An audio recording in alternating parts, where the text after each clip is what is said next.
ناظرین، ایک آدمی نے حضرت سلیمان نبی علیہ السلام کو 2 مچھلیاں دیں۔ ان 2 مچھلیوں میں سے ایک مچھلی کے پیٹ میں ایسا کیا تھا کہ جس کی وجہ سے حضرت سلیمان علیہ السلام کی زندگی ہی بدل گئی۔ ناظرین، یہ روایت کچھ یوں ہے کہ جب خدا نے داؤد علیہ السلام کو وحی کی کہ سلیمان نبی کو اپنا خلیفہ مقرر کریں، تو بنی اسرائیل نے چیخ پکار مچائی اور کہنے لگے کہ ایک بچی کو ہم پر خلیفہ بنایا جا رہا ہے، حالانکہ ہم اس سے بزرگ لوگ موجود ہیں۔ حضرت داؤد علیہ السلام نے جب یہ سنا تو اسباط بنی اسرائیل کے سب سے بڑے سردار کو طلب فرمایا اور کہا کہ تم لوگ جو کوئی سلیمان علیہ السلام کے خلافت کے بارے میں کہتے ہو مجھ کو معلوم ہوا۔ تم اپنی اپنی لاٹیاں لاؤ اور ہر شخص اپنے اپنے عصا پر اپنا نام لکھ کر حضرت سلیمان علیہ السلام کے عصا کے ساتھ رات کو ایک مکان میں رکھ دیں، صبح کو نکالیں، جس کا عصا سرسبز پھولدار نکلے وہی خلافت کا مستحق ہوگا۔ لوگوں نے ایسا ہی کیا، لاٹیاں ایک مکان میں رکھ دی گئیں اوپر نام لکھ کر، اور تمام بنی اسرائیل اس کے گرد پہرے دیتے رہے۔ صبح کو حضرت داؤد علیہ السلام نماز سے فارغ ہو کر آئے اور دروازہ کھولا، لاٹیاں نکالیں۔ بنی اسرائیل نے دیکھا کہ سلیمان کا عصا سرسبز میوہ دار ہے اور ان کی خلافت پر راضی ہوئے۔ پھر حضرت داؤد علیہ السلام نے بنی اسرائیل کے سامنے حضرت سلیمان کا امتحان لیا اور پوچھا کہ اے فرزند، کون سی چیز زیادہ ٹھنڈی اور بہت میٹھی ہے؟ تو حضرت سلیمان علیہ السلام نے عرض کی کہ خدا کے بندوں کے گناہوں کو معاف کرنا اور لوگوں کے باہم ایک دوسرے کے جرم و خطا سے درگزر کرنا۔ پھر پوچھا اے فرزند، کون سی شیریں تر ہے؟ عرض کی کہ محبت و دوستی، یہ بندوں کے درمیان خدا کی رحمت ہے۔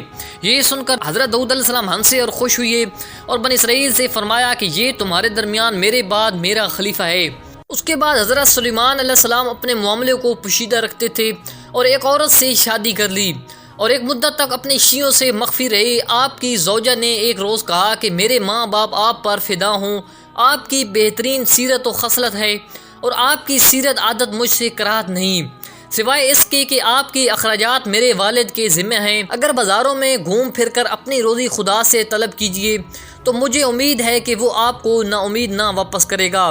حضرت سلیمان علیہ السلام نے کہا کہ خدا کی قسم، میں نے دنیا کا کوئی کام اب تک نہیں کیا ہے اور نہ جانتا ہوں۔ پھر اس روز بازار تشریف لے گئے اور تمام دن گھومتے پھرتے رہے، کچھ حاصل نہ ہوا۔ شام کو واپس آئے اور کہا آج تو کچھ نہ ملا۔ زوجہ نے کہا کہ کوئی پرواہ نہیں، کل انشاءاللہ ملے گا۔ دوسرے روز بھی ایسا ہی ہوا، زوجہ نے تسلی دی اور کہا انشاءاللہ کل ملے گا۔ تیسرے روز دریا کے کنارے پہنچے، ایک شخص کو مچھلی کا شکار کرتے ہوئے دیکھا۔ اس سے کہا کہ کیا میں تمہاری کچھ مدد شکار میں کروں اور تم اس کے عوض مجھے کچھ دو؟ شکاری راضی ہو گیا اور سلیمان علیہ السلام مچھلی پکڑنے میں اس کے شریک ہو گئے۔ شکاری نے 2 مچھلیاں اجرت میں دیں۔ سلیمان علیہ السلام نے خدا کی حمد کی اور مچھلیوں کا شکم چاک کیا تو ایک مچھلی کے شکم میں سے ایک انگوٹھی ملی، اس کو الگ رکھ لیا اور شکر خدا بجا لائے۔ پھر مچھلیوں کو صاف و پاک کر کے گھر آئے اور زوجہ بہت خوش ہوئی اور کہا کہ میں چاہتی ہوں کہ میرے ماں باپ کو بلا کر دکھاؤں کہ آپ نے محنت کر کے یہ روزی حاصل کی ہے۔ مچھلیاں پکا کر تیار کی گئیں۔ پھر حضرت سلیمان علیہ السلام نے اپنی زوجہ کے والدین کو بلایا، انہوں نے مچھلیوں میں سے کچھ کھایا تو حضرت سلیمان علیہ السلام نے ان سے کہا کہ آپ لوگ مجھے پہچانتے ہیں؟ انہوں نے کہا نہیں، خدا کی قسم ہم نے تمہارے جیسا کسی کو نہیں دیکھا۔ حضرت سلیمان علیہ السلام نے اس وقت وہ انگوٹھی نکال کر انگلی میں پہنی۔ اس وقت تمام پرندے اور جن ان کے پاس حاضر ہو کر ان کے تابع فرمان ہوئے اور آپ کی بادشاہی کا اظہار ہوا۔ حضرت اپنی زوجہ کے ساتھ ان کے والدین کو ساتھ لے کر اپنے شیعوں کے پاس جائے اور وہ شیعہ جمع ہو گئے اور وہ بہت خوش ہوئے۔